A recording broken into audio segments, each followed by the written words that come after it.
حضرت یونس علیہ السلام اور مچھلی کا قصہ۔ اللہ نے اپنے بندوں کی ہدایت کے لیے جن نبیوں کو دنیا میں بھیجا ان میں سے ایک حضرت یونس علیہ السلام بھی ہے، جو مچھلی والے نبی کے نام سے مشہور ہے کیونکہ آپ نے 40 دن مچھلی کے پیٹ میں گزارے تھے۔ چلیے جانتے ہیں کہ آخر کیوں حضرت یونس علیہ السلام کو مچھلی والے نبی کہا جاتا ہے۔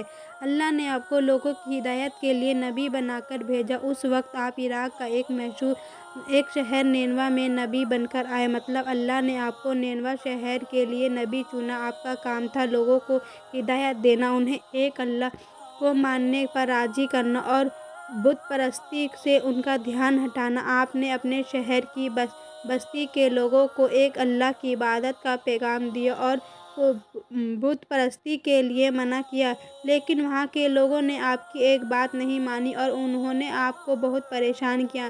نتیجتاً انہوں نے اپنا شہر چھوڑنے کا فیصلہ کر لیا اور لوگوں کو بولا کہ میں یہاں سے جا رہا ہوں، لیکن اگر تم نے بت پرستی کو نہیں چھوڑا تو بہت جلد اس شہر پر اللہ کا بہت بڑا عذاب آئے گا۔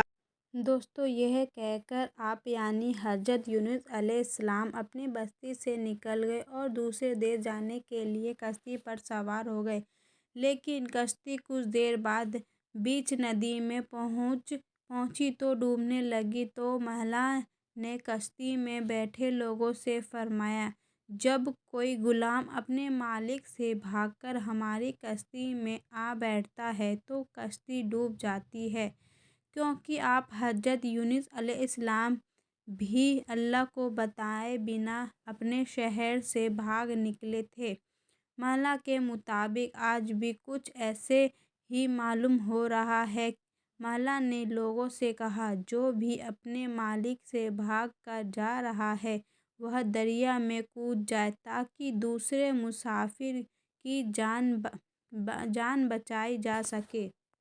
ملائکہ کی بات سن کر آپ نے فرمایا، اپنے مالک سے بھاگا ہوا غلام میں ہی ہوں، اس لیے مجھے پانی میں ڈال دیا جائے۔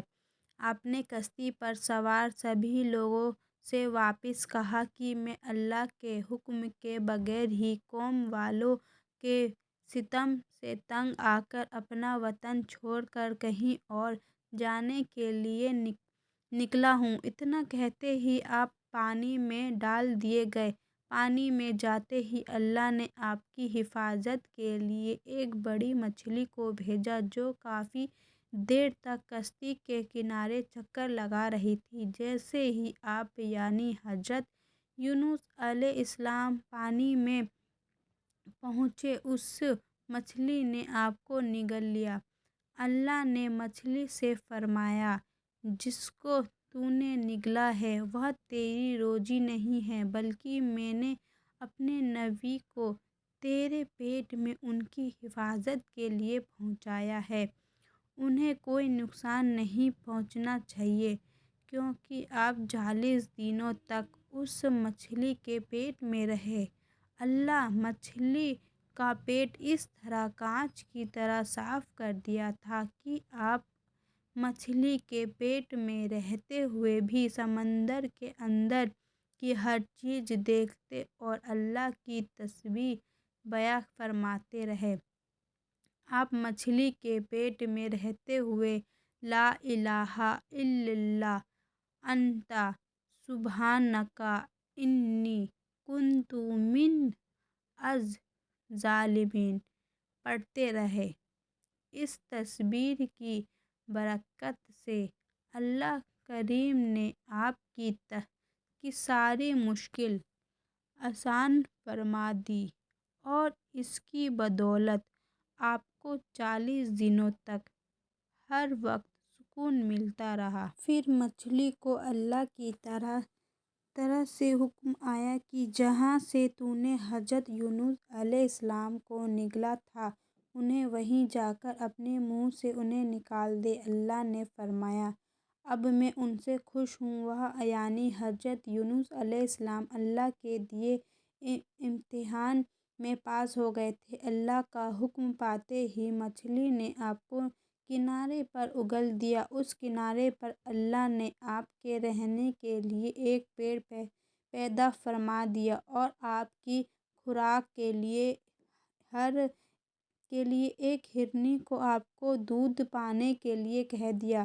کچھ دنوں بعد آپ اپنی بستی کی طرف پھر لوٹے، تب وہاں آپ کو ایک گوالا ملا۔ آپ نے اس گوالا سے فرمایا کہ یہاں پر کوئی عذاب آیا تھا کیا؟ اس گوالے نے آپ نے فرمایا کہ یونس نام کے ایک شخص نے کافی دنوں پہلے ایک بات کہی تھی کہ اگر بت پرستی یہاں کے لوگوں نے نہیں چھوڑی تو اس شہر پر اللہ کا بہت بڑا عذاب نازل ہوگا۔ آپ نے اس گوالے سے فرمایا کہ کیا ایسا ہوا تھا؟ گوالے نے کہا کہ جب وہ شخص یعنی حضرت یونس علیہ السلام جب بستی میں رات کو نکلے تو اگلے دن پورے شہر میں بادل چھا گئے تھے اور چاروں طرف دھواں ہی دھواں ہو گیا تھا۔ ایسا لگ رہا تھا جیسے عذاب آنے والا ہے۔ اس وقت ہمیں لگا کہ یونس کی بات بالکل صحیح تھی۔ تب سارے شہر کے کافی لوگ اپنا سارا سامان اور اپنے پریوار کو لے کر شہر چھوڑ رہے تھے اور اللہ سے دعا کر رہے تھے کہ اللہ انہیں معاف کر دے۔ اس وقت وہاں کے لوگوں نے اللہ سے دعا کی کہ اب شہر کا کوئی بھی آدمی بت پرستی نہیں کرے گا، اور کچھ ہی دیر میں سارے بادل چھٹ گئے اور دھواں ایک دم سے غائب ہو گیا۔ مطلب اللہ نے وہاں کے لوگوں کو معاف کر دیا تھا۔ یہ سن کر آپ حضرت یونس علیہ السلام نے گوالے سے فرمایا کہ جس یونس کی تم بات کر رہے ہو وہ میں ہی ہوں۔ یہ سن کر گوالا آپ کے قدموں میں جھک گیا اور آپ سے معافی مانگنے لگا۔ اس طرح آپ واپس اپنے شہر کی طرف لوٹے۔ اس کے بعد آپ نے وہاں پر اسلام کا پرچم لہرایا اور وہاں کے سبھی لوگوں کو ایک اللہ کی عبادت کے لیے بتایا۔